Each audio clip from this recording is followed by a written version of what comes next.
This is a Chronicle podcast, bringing you ideas in the service of medicine.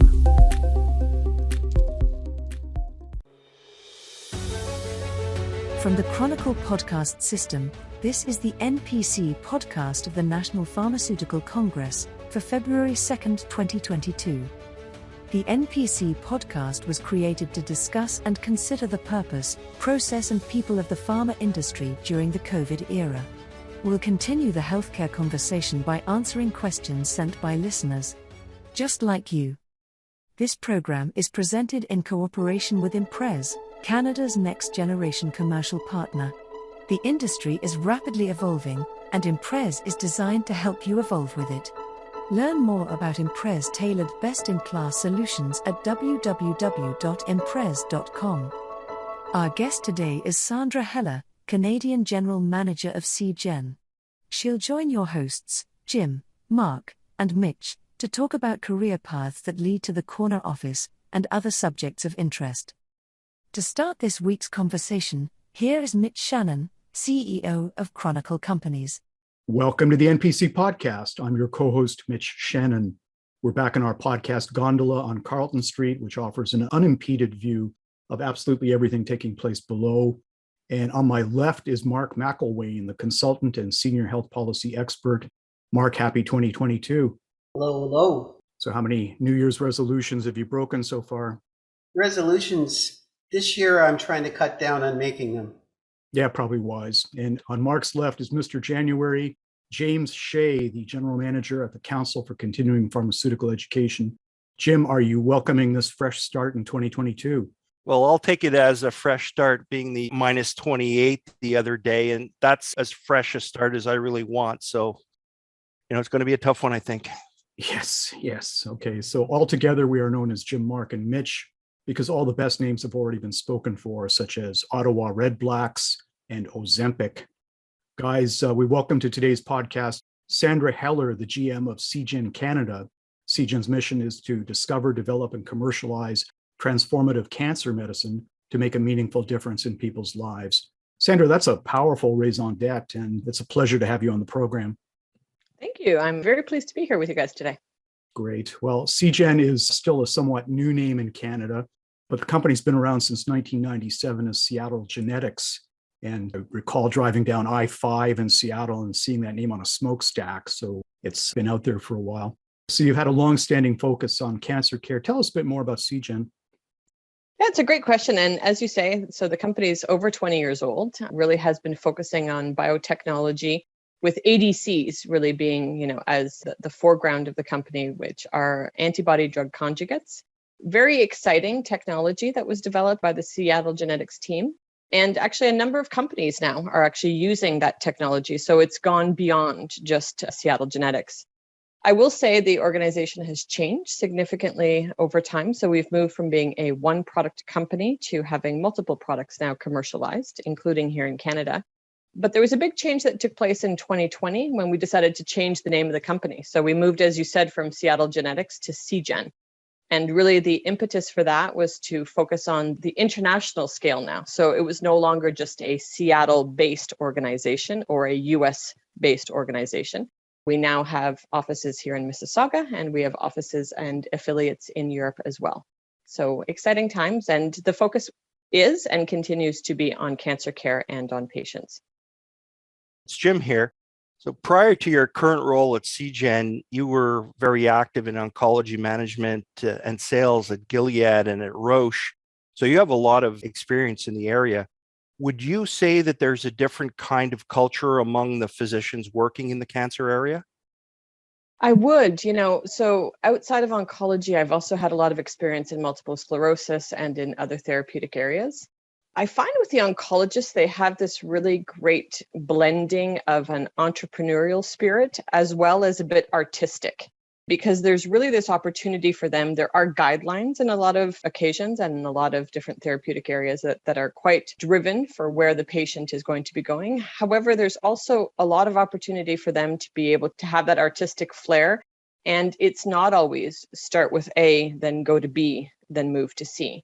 So in terms of, as a group, I would say my experience with oncologists is I would really say that they're entrepreneurial and enterprising. Right. That sounds like they're putting the practice in the practice of medicine, actually. Exactly. Yes.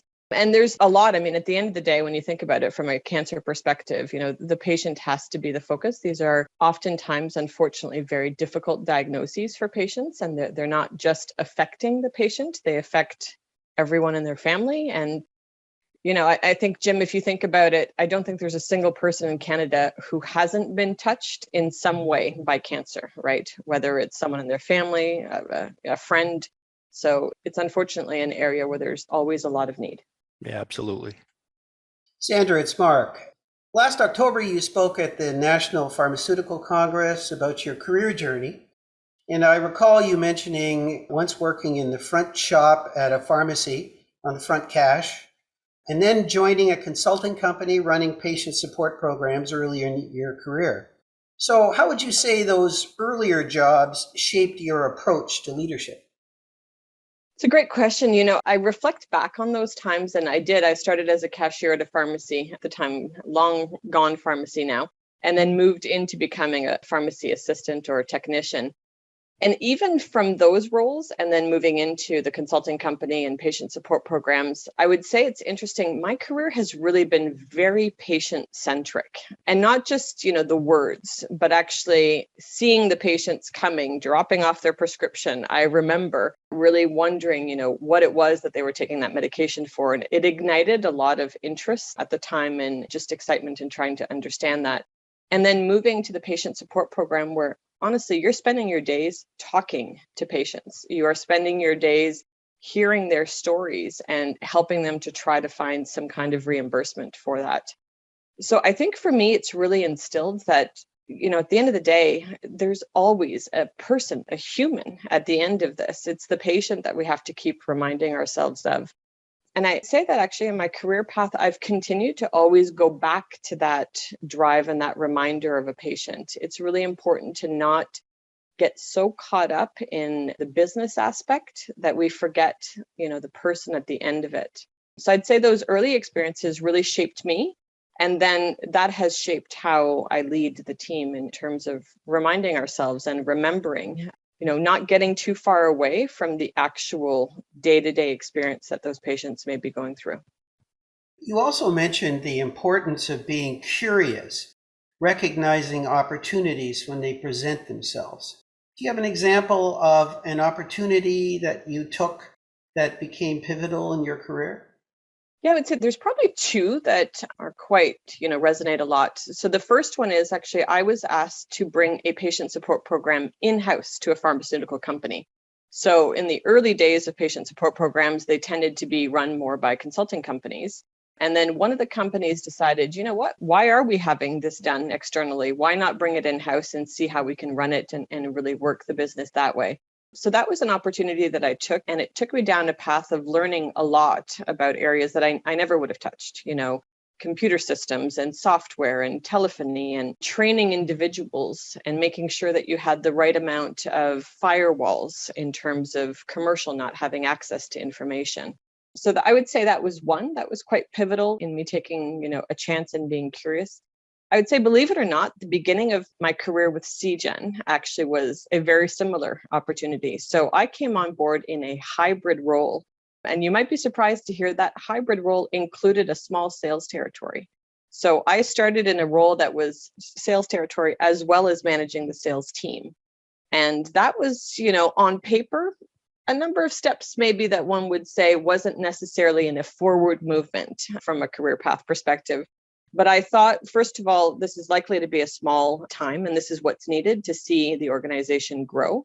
And again, going back to your earlier question, it's actually quite important that I ended up having those early experiences to see and touch the new systems that we were implementing as a company, to hear the customers, to understand how Seattle Genetics was being perceived when we first came into the market. So I don't regret any of it, but I would say it's not typical for a lot of people to kind of go, you know what, you've been at that point, I was not only a senior PM, I'd also been a national sales manager. And here I was accepting to go into a hybrid role that was really unheard of. So I'd say those are two areas where I really just kind of took a chance and followed the path of just seeing where these opportunities were going to present themselves for me. And here we are 6 years later, I'm now the general manager. Very, very interesting. Yeah. It's Jim here again. I guess your NPC talk was memorable because I recall you mentioning knowing a little bit about a lot of things. And I'm kind of like that too. How has this impacted how you manage your teams and promote development amongst your employees?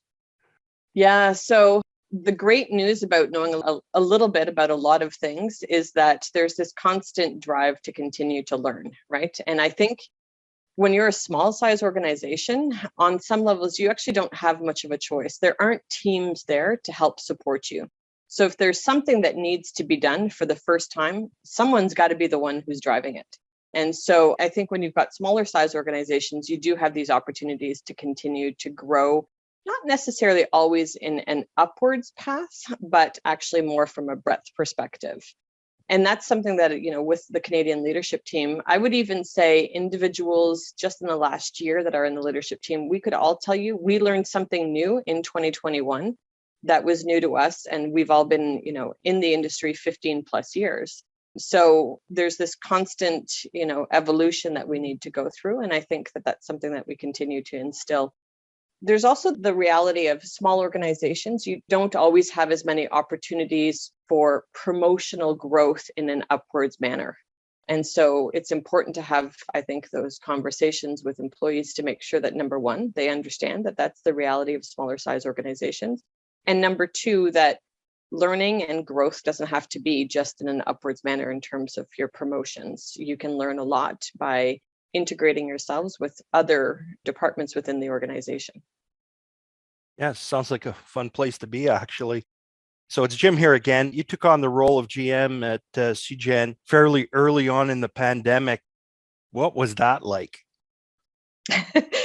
It was interesting. I look back to when I took on this role. So not only were we going through the pandemic, believe it or not, we were launching our second product. We just received our approval for our second product.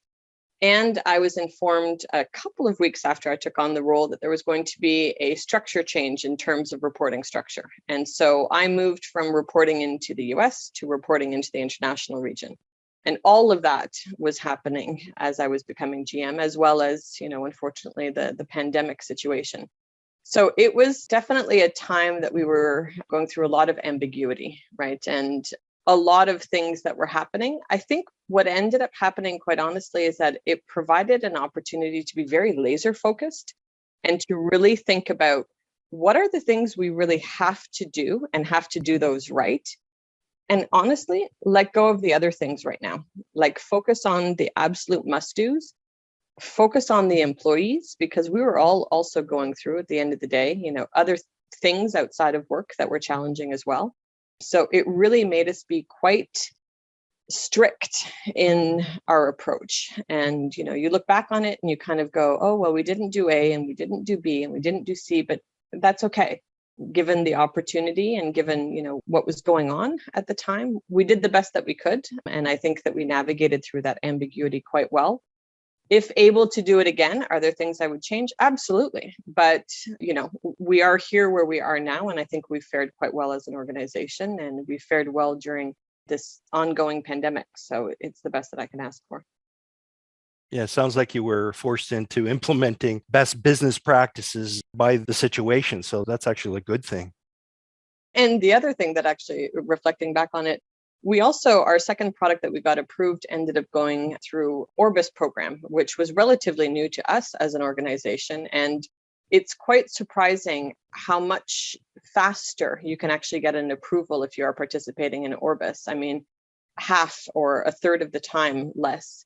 So even that, it was, quite surprising to us, some of the timelines. So we also just simply didn't have time to do some things that we would have done, having been given more of a traditional time frame when you're looking at Health Canada approvals. So there was a lot of things that came into the mix in 2020 that had us move the way that we did. You're listening to the NPC podcast with our guest, Sandra Heller, the GM of Seagen Canada. So how has Seagen fared during the pandemic? You're a publicly traded company, so I think there's going to be more than one answer to that question. Great question. How's the company as a whole fared? I would say, well, I would say, as with all companies, there's been some areas where we've had more trouble than others. That being said, locally, from a Canadian perspective, we were a small size organization going into the pandemic. I mean, quite honestly, we couldn't get any smaller. So how have we fared through it is that we ended up making decisions during that period of time where we had to hold off on certain things. And we waited and decided to see, what's going to happen right now? Where are we going to be in a month's time? And then comes a time where you just have to move forward, right? I mean, I think we all hit different strides during that period of time, and you realize none of us are ever going to be able to predict what's going to happen. So we moved forward with plans and we moved forward and grew the organization. But we had made some decisions. I mean, we were in a unique situation of being so small that, when we were going to launch our second product, we didn't end up bringing on a second team right away. Because in this type of environment, we thought, does it make sense? Do we look at the resources we currently have and just deploy them differently?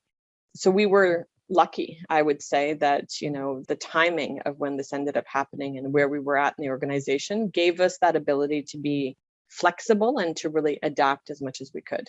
Again, though, there are, some other things where you kind of look back and go, again, I wish that there were some things that if we hadn't had some barriers or some hurdles, hiring individuals, in a virtual environment isn't easy for everyone. It's difficult that you don't have the same way of being able to bring teams together and to really grow together as an organization. So, some of that we have to be mindful of. We're always basing our feelings and our thoughts on what we're seeing on a screen, not necessarily, the other aspects that we're not privy to because it's just not visible. So there's a certain amount of trust that you have to put in. And honestly, when you're just starting to build that trust and it's all virtually, it's an interesting environment for sure.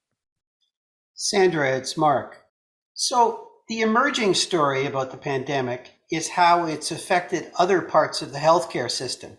And cancer's one of those things that shouldn't wait. So how has COVID-19 affected things like clinical trials or patient support programs for cancer patients at Seagen? Yeah. Clinical trials for sure have been impacted by COVID. There's no doubt about it. We have had instances where we have sites that unfortunately have either had to withdraw participating in certain clinical trials because they don't have the capacity or aren't able to sign on because they don't have the capacity. So there's definitely been a significant struggle in terms of the clinical trial side of things. From the patient support program side, I'll be honest, we haven't seen as much of a struggle. I will say that on some levels, having patient support programs has actually alleviated a little bit of what's happening in the hospitals. So if they are getting infusions outside of hospitals, it's alleviated a little bit of the workload there. But at the end of the day, where has it impacted the most? I'm sure that we will end up finding, and have heard anecdotally, and even with some actual data, that patients unfortunately aren't getting to their doctors as early as they should. So diagnoses are going later than they should. And by the time, sometimes they're diagnosed with certain cancers, they may be further along in their cancer journey, which changes treatment options that are available for them. Or there may be, situations where we've faced with Hodgkin's lymphoma where patients aren't able to have a transplant. So as a result of it, it's changed some of the treatment approaches that have happened. Again, in cancer, you've got, some medications that are given orally, some medications that are done through injections or infusions. And again, when we've had certain areas of the country where you've had stronger issues or larger issues from COVID, it has caused some resource issues at hospitals. So there's been changes in approach that they wouldn't necessarily have taken if it had been an environment without the pandemic. So cancer has been hit for sure, like many other issues that are happening right now in the healthcare area. Yeah, it's Jim here. It's too bad that we can't treat these diseases virtually. Now, you mentioned virtual business practices, and you are a global organization. So what virtual business practices are Seagen doing that you think other companies could actually learn from? I'll be honest, I don't think we're necessarily doing anything differently than other companies. I think a lot of companies have had to pivot and make changes, as many of us have. I would say as an industry, it has been great to see how we are able to continue to help on the education side, albeit different, right? So it's great to see now that, there's a continuation of individuals, even with a pandemic situation, that are still quite interested in participating in educational activities. Granted, all of them are virtual at this stage. We're still able to have advisory boards. We're still able to hold, a lot of the things that in the day, we used to lose more time in travel. And now we're able to have those, in the evenings. We're able to have them when it suits perhaps a little bit better. So that's some of the silver lining of this environment that we're living in. As a small size organization, to be honest with you, I would say where we weren't, compared to other companies, where we weren't ready for this pandemic is we didn't have a lot of budgets coming into it in terms of marketing and digital activity. So that was an area that for us, probably compared to other companies, we needed to come up to speed much faster and haven't had as much of a presence. And so again, I think, every company has had to take different approaches and different ways of being able to make sure that the information is getting out there. And some of it's resonating and some of it, we have to take a second or a third or even a fourth approach. Well, it sounds like you were nimble. Let's put it that way. It's not virtual. Maybe virtual caused you to be more nimble. Absolutely. I would agree for sure. Sandra, it's Mark. And as a final question, we invite you to the part of the program we call Prognostication Corner. And of course, we spell corner with a K. So let's take out our proprietary crystal ball and ask, do you have some predictions for the pharma industry as we turn the corner into 2022? Predictions. So I think, some of them don't require necessarily a crystal ball. I think we're all going to see that we're going to continue to have an evolution that's going to happen, and the industry has changed. I don't think we're going to be going back 100% to where we used to be 2 years ago, 2019 and before. Which honestly, I think that if we take the positives out of it, I think that we're going to find ways of perhaps all being better about things like work-life balance, not just for the employees, but for our healthcare professionals who are really facing a brunt of a lot of work right now. So I think that's something that we're much more attuned to, having gone through this. I think, the reminder of all of us being humans has been something that's been a great learning over this course of time. And I hope that we don't forget that. I hope that we actually don't go back to, all of the activities that we used to do in the past and felt that that was the only way of doing them, is being there in person all the time, long hours, lots of travel. So my prediction is we're going to continue to have an evolution that's going to happen. I predict we're going to find that, honestly, that healthcare professionals are going to be a lot more in the driver's seat of being able to choose what they want to participate in and how they want to receive that information. And I think we're going to find that's going to evolve, right? I think some of them might start by saying, yeah, I want to continue with most things virtual. And then at some point, they might be interested in trying to start, a little bit more face-to-face again. And then everyone, I think, is going to find that area where you're comfortable, the ones where you're completely fine continuing on a virtual level, the ones where you do see that you're missing out on things. You're missing, the conversations that happen around the tables, and you're missing those intellectual debates that you can't have when it's more of a one-on-one virtual environment. So my prediction is we're going to get to the end of the year. There's going to be percents of people throughout Canada that are going to be wanting to remain virtual, wanting to move completely away from virtual, and a huge portion of people that are going to want to stay in some kind of hybrid environment. Well, those are some great insights. We've been chatting with Sandra Heller, General Manager of Seagen in Canada. Sandra, thanks for joining us. Me and the boys wish you good luck and good health for the coming year. Thanks, you as well. Do you have questions for Sandra, or any comments for us about today's conversation? If so, tag us on Twitter at 2021 NPC. You can also send an email to health@chronicle.org. Attach a voice clip to your message and you might appear in an upcoming episode. If you enjoyed today's NPC podcast, please do share it with your colleagues. Find us at Apple iTunes, Google Podcasts, Stitcher, Spotify, or, pretty much, wherever you get your podcasts. We invite you to attend next week's NPC Winter Webinar, which we have declared Ronnie Miller Day. Register now at www.tiny.cc/NPCRonnie. That's spelled NPCRONNIE. The NPC podcast is presented in cooperation with Imprez, Canada's next-generation commercial partner. Check them out at www.imprez.com. I'm your announcer, Leona Void of Chronicle Companies. The podcast producer is Jeremy Dad Joke Visser. John Evans and Catherine Brenders provided research.